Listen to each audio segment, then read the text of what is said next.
Taiseer al-Souki spends most days on his feet at a foster farm's poultry plant, hefting table-size plastic brown boxes and feeding them into a machine that cleans them. He plugs his ears to soften the deafening clang of heavy machinery as he cycles through the same motion for hours on end.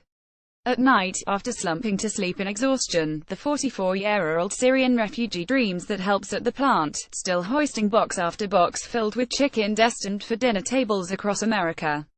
Al-Souki does not complain. He fled war-torn Syria and worked back-breaking 12-hour shifts in his home country and Jordan before making his way to the United States.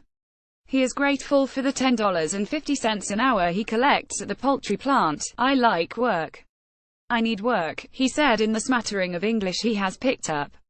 Without work, not a man. Taiseer al-Souki worked 12-hour shifts in his home country before making his way to the United States.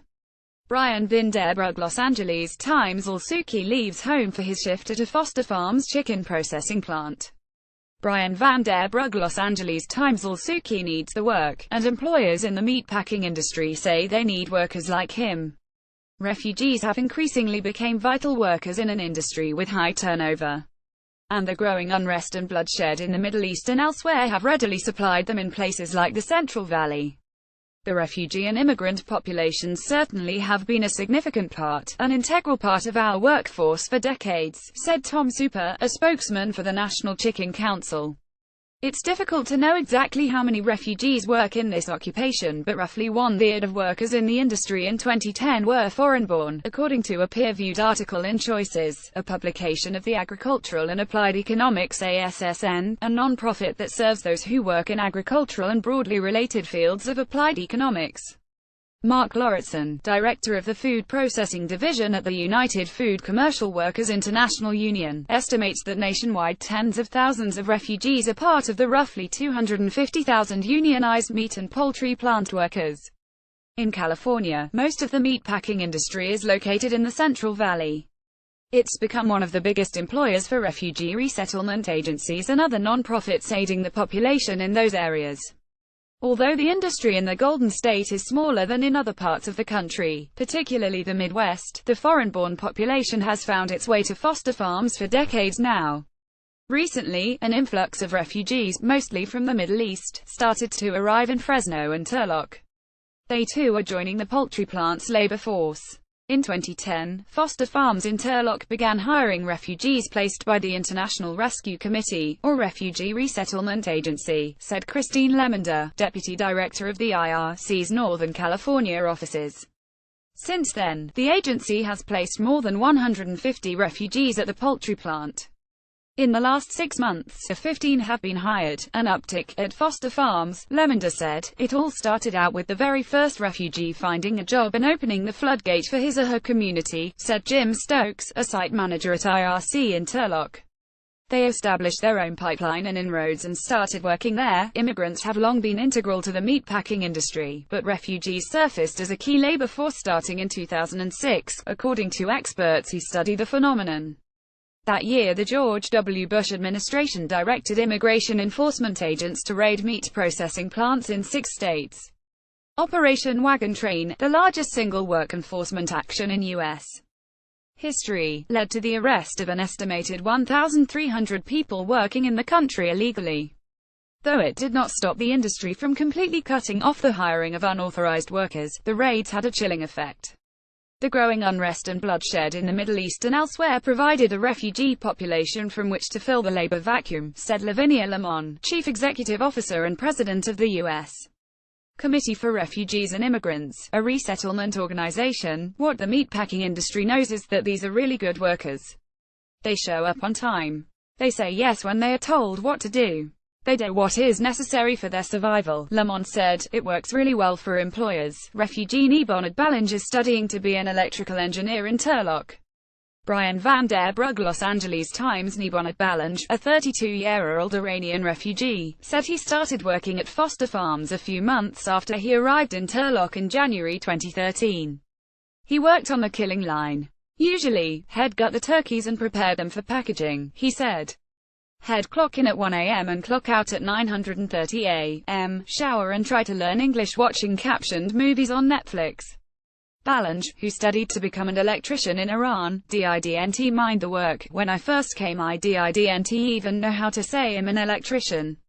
I didn't know how to explain myself, but I had a job. I worked on language, he said. Balanj hustled and proved that he could do more, eventually working his way up to maintenance team leader and making $25 an hour. He saved enough to buy his own home last year. Now, his English is good. In January, he left foster farms to take what he called a more challenging job and to study for an electrician's license. During his time at the poultry plant, Balanj noticed that about 90% of the workers were foreigners and almost nobody's first language was English. He said, "It's the biggest opportunity all the foreign people have here," he said. Syrian refugee Omar Bakir fled his home in Homs and is now unemployed and out of cash after quitting his job at the foster farm's chicken processing plant. Brian Vinderbrug, Los Angeles Times. The meatpacking industry has become so reliant on refugees that the North American Meat Institute, an industry lobby group, released a statement stating their concerns after President Trump issued an executive action restricting citizens of 7 predominantly Muslim countries and all refugees from entry into the United States. Historically, our industry has become an excellent starting point for new Americans. Immigrants and refugees can be an important component of some companies' labor forces, especially in rural areas where low unemployment creates a tight labor supply, Meat Institute President and CEO Barry Carpenter said in a written statement. There is no formal arrangement between IRC and foster farms, but that may change soon. The Resettlement Agency and foster farms are looking at possibly extending the relationship and formalizing a partnership in the next few months, foster farms spokesman Ira Brill said. He declined to talk more about the issue. Stokes said it's not unusual for their office to receive calls from foster farms human resources officials telling them about job openings at the plant and urging them to have refugees apply. Many refugees jump at the chance because of formal education and English are not key requirements for entry-level jobs where there is a union and good benefits, said Wasan Abu Baker, a caseworker for Fresno Interdenominational Refugee Ministries, a non-profit agency in Fresno that helps refugees. It's hard labor, she warns the refugees, so they know what they're getting themselves into. Wasan Abu Baker Center is helping a Syrian refugee family from the city of Homs adjust to life in the United States during a visit to the family's home in Fresno.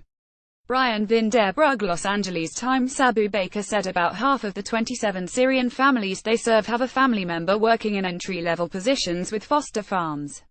Recently, she served as and translated during the orientation, translating from English to Arabic the safety rules and other company policies.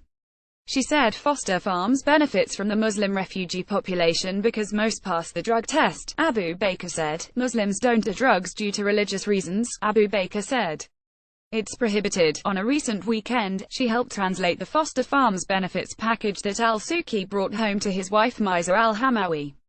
Their 22-month-old daughter Salwa, the youngest of 6 children, tugged at her father's shirt, demanding attention as Abu Baker explained to al-Souki that a retirement plan is included as part of his benefits.